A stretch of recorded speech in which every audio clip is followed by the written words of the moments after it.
Fulham nil. I repeat, Fulham nil, Arsenal 1. They've done it again. You know what I'm saying? And some will call it a ball fest. Some would say set piece FC. And yeah, this video is late, but we're gonna debunk a couple of things in this game. We're gonna debunk a couple of things about Arsenal, and we're gonna give the credit when due, and we're gonna talk about certain things that maybe could be concerning. But first of all, we're gonna need to put some conversations in the dirt straight away. We're gonna put some conversations in the dirt straight away. First of all, it is okay to 1-0 your way to a title. I will say that again. It is okay to 1-0 your way to a title, because when you lift that Premier League, no one will care. People need to stop this whole discourse of how Arsenal are winning games every time and rare.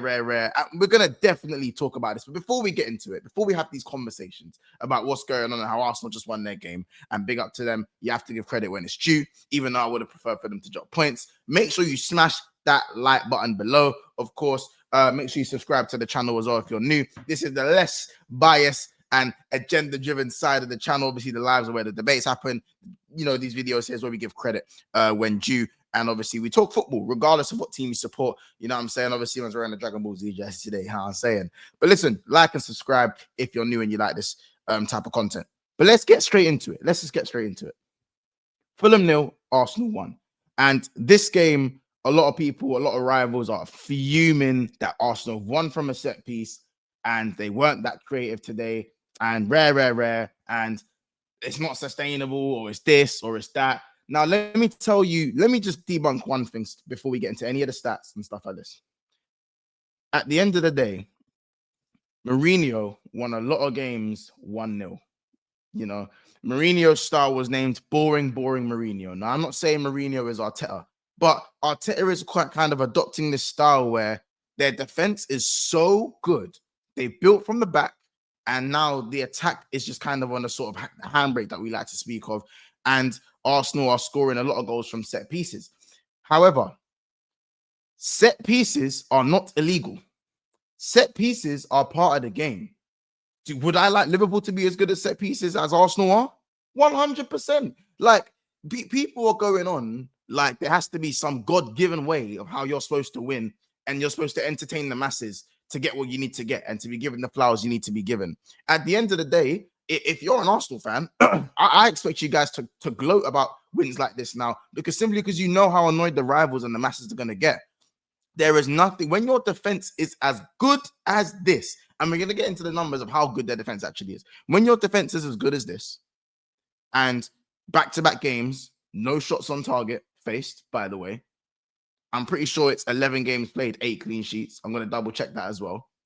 You know, when you have stats like that, back-to-back Golden Gloves in the last 2 seasons. Yesterday, granted, they didn't win the league, but back-to-back Golden Gloves. The defense has been improved even more after being one of the best, if not the best. It doesn't matter how you score. As long as that ball goes in the back of the net, it doesn't matter. The points are on the board, and teams know if you are facing the corner from Arsenal, be afraid. Be afraid. And that's not to say that Arsenal will always play like this. There'll be games where Arsenal probably blow teams away. Now, granted, we haven't seen many of those games, but that's to say I'm pretty sure Arsenal fans expect this to improve. But you just have to look at the concept and maybe how the team is being spoken about. And at the end of the day, you get a clean sheet, you win 1-0, you move on to the next game. You get your 3 points. You know how hard it is to earn the 3 points in this Premier League. I'll tell you that as a Liverpool fan, the last 2 games. Do you know what I'm saying? The last 2, we've gone back-to-back losses. And look what it's cost us points-wise. So, again, I just think it's getting silly now that teams are overdoing the set-piece FC thing. Now, don't get me wrong. I've made points in the past to say that, you know, I've never really... I kind of rate the set-piece thing. I've never really sat there and gone, oh, you know, set pieces are something that you should be ashamed of. I'm not really been on that side of the mountain. But what I would say is that it can be concerning if your only way of scoring is set pieces, because there are going to be games where you don't score from a set piece and then you're kind of relied upon to go get that open play goal. And I still think Arsenal are more than capable of that. Not to say that they've been scintillating an attack. I think if anything, if there are any areas to improve on for Arsenal, it is getting open play goals. But when you're not conceding any goals and you're barely even conceding shots on target, like today, like the last game before the international break, again, back to back. And I'm going to say again, I'm going to read it so you guys can see it. You guys can back to back. Here, let me read it exactly so you guys can see. Back-to-back matches with 0 shots on target conceded. Arsenal haven't faced a shot on target in consecutive Premier League games for the first time since November in their last title-winning season of 03-04, with the second game in that run also coming against Fulham. Arsenal, what they are doing, they're spraying the bogey teams. All the bogey teams are getting boogered off. It's mad. Like Craven Cottage is a bogey ground. Newcastle away, St. James's Park, bogey ground. You know what I'm saying? I'm pretty sure there's another one in the ground that they usually use. I think it's Was it West Ham?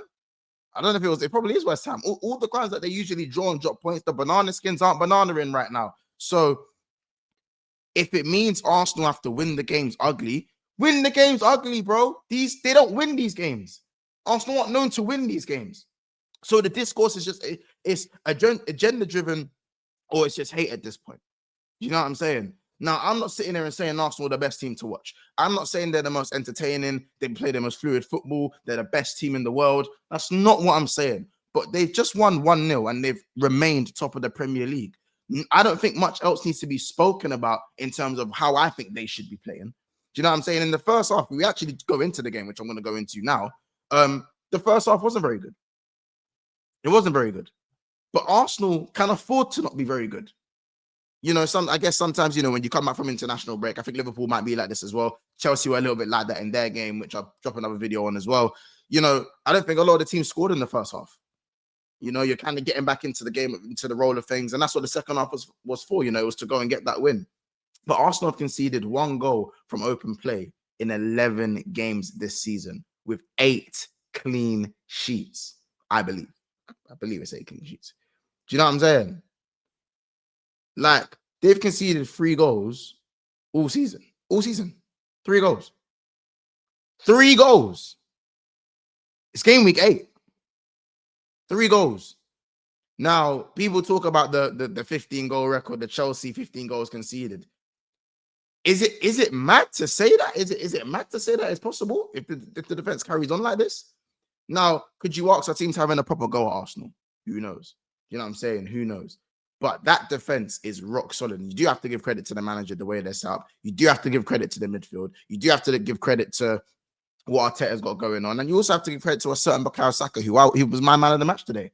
We've got some stats here. Most duels won. You know what I'm saying? Let's get the stats on the screen so you guys can see it.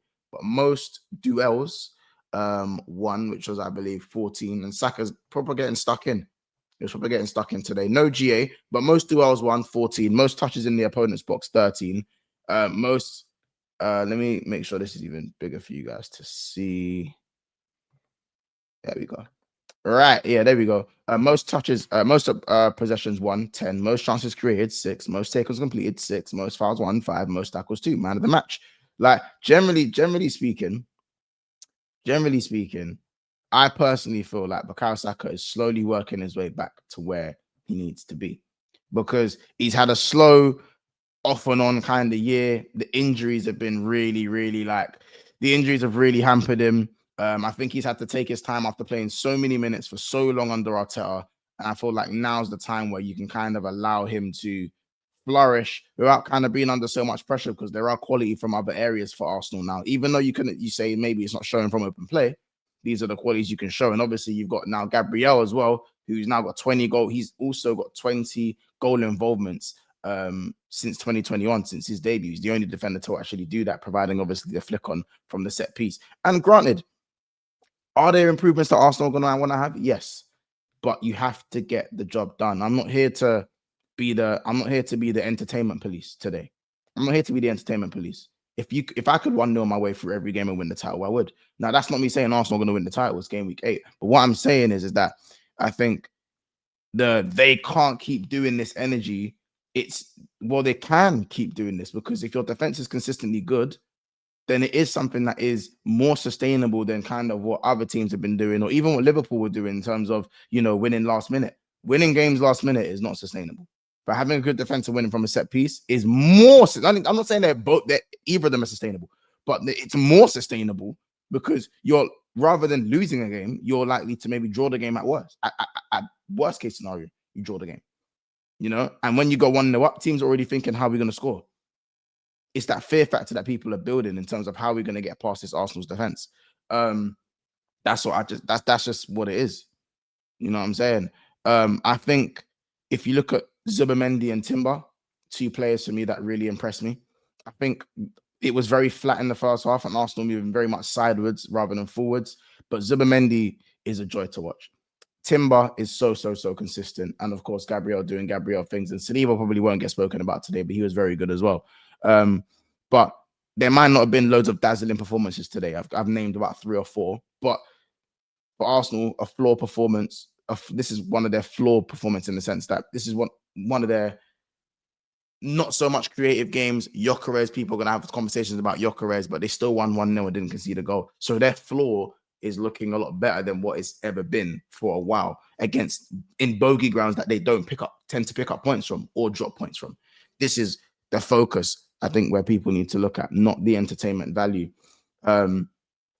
I do have one negative stat. You say it's a negative stat. So Arsenal have 5 open play goals this season. I think the rest of them are from set pieces, penalties, or own goals. So Arsenal are going to work on that. They're going to want to work on the open play goals as the season goes on. But do they really have to work on it as much as they say? Like, yes, they probably, you can't obviously do it to the end of the season. But right now, it's not as much as a problem as people think. Yes, they need to score more goals. They need to create, need to be more direct and trust the defense in transition rather than, you know, being that mid block sometimes. But I just think if it's not broken, do you need to fix it, or can you just improve and tweak? Why not just do that? You know, you have to give them their credit.